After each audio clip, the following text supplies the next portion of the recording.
ये खबर KR मंगलम university द्वारा प्रस्तुत की गई है। ईरान की संसद के स्पीकर ने बड़ा बयान दिया है। उन्होंने कहा कि पुरानी दुनिया का वेस्टर्न दबदबा अब खत्म हो रहा है, दुनिया में अब नई व्यवस्था बनने जा रही है। इसकी अगुवाई ग्लोबल साउथ यानी कि एशिया, अफ्रीका और लैटिन अमेरिका के विकासशील देश करेंगे। जहां ट्रंप को लग रहा था कि वो ईरान के सुप्रीम लीडर की हत्या कर ईरान को घुटनों पर ला खड़ा करेंगे, आज वही ईरान अमेरिका की लीडरशिप पर सवाल खड़ा कर रहा है। ईरान ने चीन का भी हवाला दिया और कहा कि ईरान की 70 दिनों की लड़ाई ने इस बदलाव को और तेज कर दिया है। क्या सच में दुनिया नई दिशा में जा रही है? आज इसी मुद्दे पर हम विस्तार से चर्चा करने वाले हैं, तो वीडियो को अंत तक जरूर देखिएगा। गलीबाफ का तगड़ा बयान।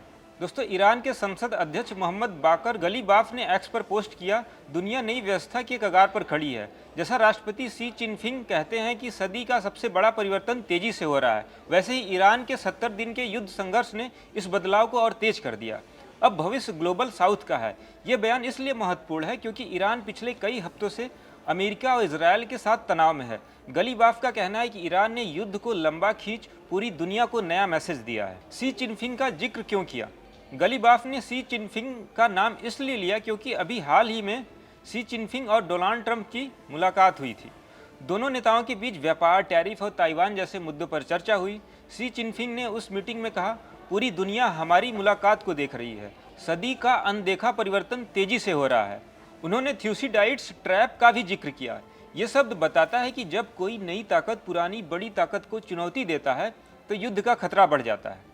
गलीबाफ ने इसी बात को पकड़कर कहा कि ईरान की लड़ाई ने अमेरिका की यूनिपोलर वर्ल्ड को कमजोर कर दिया और अब बस अमेरिका ही नहीं, दूसरे देश भी दुनिया में अपना दबदबा कायम कर सकते हैं। ईरान का कहना है कि पिछले 70 दिनों में उसने अमेरिका और इजरायल के सैन्य और आर्थिक दबाव का डटकर मुकाबला किया। इस मुकाबले ने दुनिया को दिखा दिया कि अमेरिका अब पहले जितना मजबूत नहीं रहा है। ईरान मीडिया प्रेस टीवी के अनुसार ईरान ने पुरानी व्यवस्था यानी कि वेस्ट के दबदबे की कमजोरी को उजागर कर दिया है। अब लैटिन अमेरिका, अफ्रीका और एशिया के कई देश सोच रहे हैं कि पश्चिमी देशों के बजाय नई दुनिया में अपना रास्ता खुद चुना जाए। ग्लोबल साउथ क्या है? दोस्तों, आसान भाषा में समझें, ग्लोबल साउथ का मतलब उन देशों से है जो एशिया, अफ्रीका और लैटिन अमेरिका में हैं। भारत, चीन, ब्राज़ील, दक्षिण अफ्रीका, ईरान जैसे देश इसमें शामिल हैं। ये देश कह रहे हैं कि अब सारी दुनिया सिर्फ अमेरिका और यूरोप के इशारे पर नहीं चलेगी। ब्रिक्स जैसे संगठन, नई व्यापार व्यवस्था और अलग अलग मुद्राओं में लेन देन बढ़ रहा है। गलीबाफ का बयान इसी नई सोच को मजबूत करता है। दोस्तों, ईरान का ये बयान सिर्फ इत्तेफाक नहीं है। चीन और अमेरिका के बीच जो तनाव चल रहा है उसमें ईरान खुद को चीन के साथ जोड़कर देख रहा है। शी चिनफिंग ने ट्रंप से कहा था कि सहयोग से दोनों देश फायदे में रहेंगे, टकराव से दोनों का नुकसान होगा, लेकिन ईरान इसे अपना मौका मान रहा है। वो चाहता है कि अमेरिका की दुनिया कमज़ोर हो और नई मल्टीपोलर दुनिया यानी कि कई ध्रुव वाली दुनिया बने।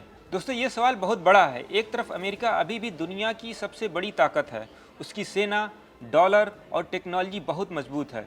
दूसरी तरफ चीन तेज़ी से आगे बढ़ रहा है। भारत, ईरान, रूस जैसे देश भी अपना दबदबा बढ़ा रहे हैं। ईरान का दावा है कि उसकी लड़ाई ने इस बदलाव को तेज किया है, लेकिन कई विशेषज्ञ कहते हैं कि अभी भी ये बदलाव पूरा नहीं हुआ है। आने वाले दिनों में तेल की कीमतें, हॉर्मुज़ स्ट्रेट और परमाणु मुद्दे पर जो कुछ भी होगा वो पूरी दुनिया को प्रभावित करेगा। भारत के लिए क्या मायने? भारत के लिए ये स्थिति दोनों तरफ से फायदे और चुनौतियाँ लेकर आई हैं। हम रूस से सस्ता तेल खरीद रहे हैं, चीन के साथ हमारा व्यापार बहुत अच्छा चल रहा है, लेकिन अमेरिका के साथ भी हमारे मजबूत रिश्ते बने हुए हैं। अगर ग्लोबल साउथ सच में मजबूत हुआ तो भारत को फ़ायदा हो सकता है, लेकिन अगर तनाव बढ़ा तो तेल महंगा हो जाएगा, महंगाई बढ़ेगी, हमारी अर्थव्यवस्था पर असर पड़ेगा। दोस्तों, दुनिया तेज़ी से बदल रही है।